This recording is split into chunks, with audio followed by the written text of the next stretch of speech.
NeeNee. Today I'm going to do a skull rose snake thing. I got inspired by a local tattoo artist. I saw him post this. I don't know if it'll focus on it. Oh, for Pete's sake, I'll just insert a pic. I thought that was so cool, the snake on the skull coming out of stuff with the rose. So I want to try to do it on my face. I did sketch it out a little bit because I'm gonna have to take a little bit of creative, what's it saying? Creative liberty? Creative liability? No, creative, there's liability, isn't it? Creative liability? Creative liberty? Is that what it is? Anyway, I'm gonna have to modify it just a little bit to get it to fit the features on my face. I will be back in just a second. I'm starting with Mehron Paradise White and filling in all the parts that are just gonna be the skull. And I apologize for my lighting, I still don't have it figured out, so it's gonna be going all wacky throughout the video. Now I'm taking Mehron Light Green and filling in all the snake parts. Find me.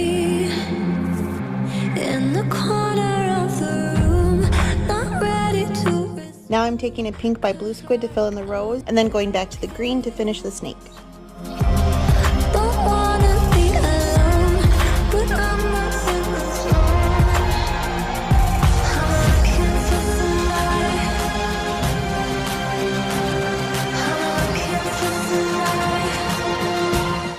I'm cleaning up an area where I felt like I had too much snake and not enough white. And then I'm taking a black by Blue Squid and filling in all the negative space. I'm putting on some Anastasia Beverly Hills eye primer to help for when I put the black on my eyelids to keep the black on better. And then I'm filling in the cheekbones and the nose.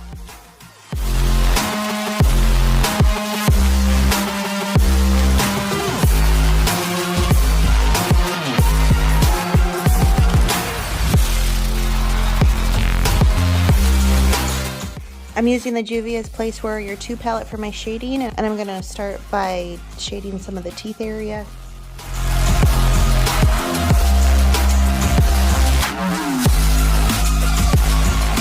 Now I'm using my trusty NYX Epic Ink eyeliner to do the outlining.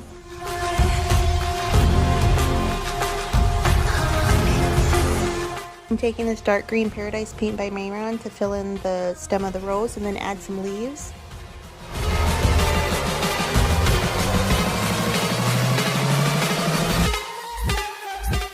And then I'm going back to outline.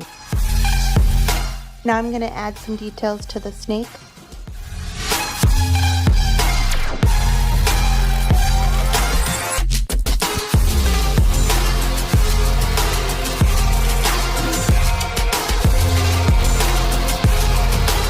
I forgot to show this eyeshadow to the camera, but I'm taking a dark green by colored Raine to add some shading to the snake on the outside edges of it. Because snakes are round, the outside edges would be farther away from the light, so they would be more shadowy than the inside part, because the inside part would be closer to the light. Let's add some fangs and a little snake tongue. I'm taking a yellow by Blue Squid to add the little snake eyes. I'm using a red by Wolfe FX to add some details to the mouth, and also adding some shading with the black eyeshadow and then outlining the edges of the mouth with the NYX Epic Ink eyeliner. I'm taking the red from this Juvias Zulu palette to add some depth to the rose. And now I'm going to go in and shade everything with a black eyeshadow from the Warrior II palette. Shading can sometimes take a long time, but it's one of my favorite steps because this is when your face painting will really come to life and it'll pop out at you. I decided I didn't like the little eyebrow parts, and so I got rid of them. A girl has a right to change her mind.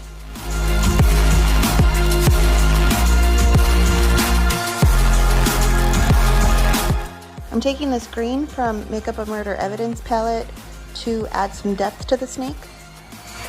I'm going back to that dark green by Colored Raine to add some depth to the outside of the leaves, and then adding the rose petals.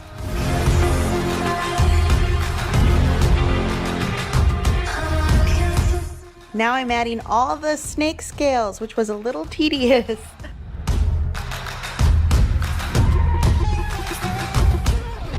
Two hours later.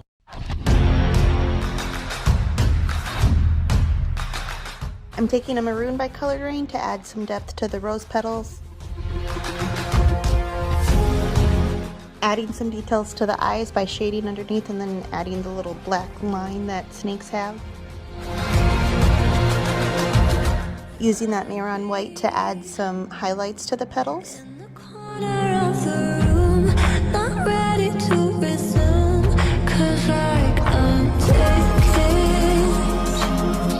I'm adding some more shading with the black eyeshadow to the areas that would have more of a shadow. So like the parts of the snake that are coming out of my mouth and my eye, my skull would be casting a shadow on there, and also the outside edges would have a bit more of a shadow.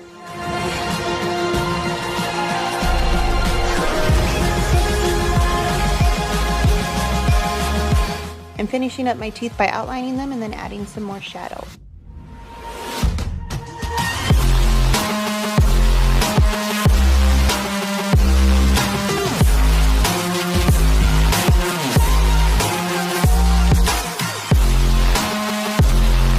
And that's it.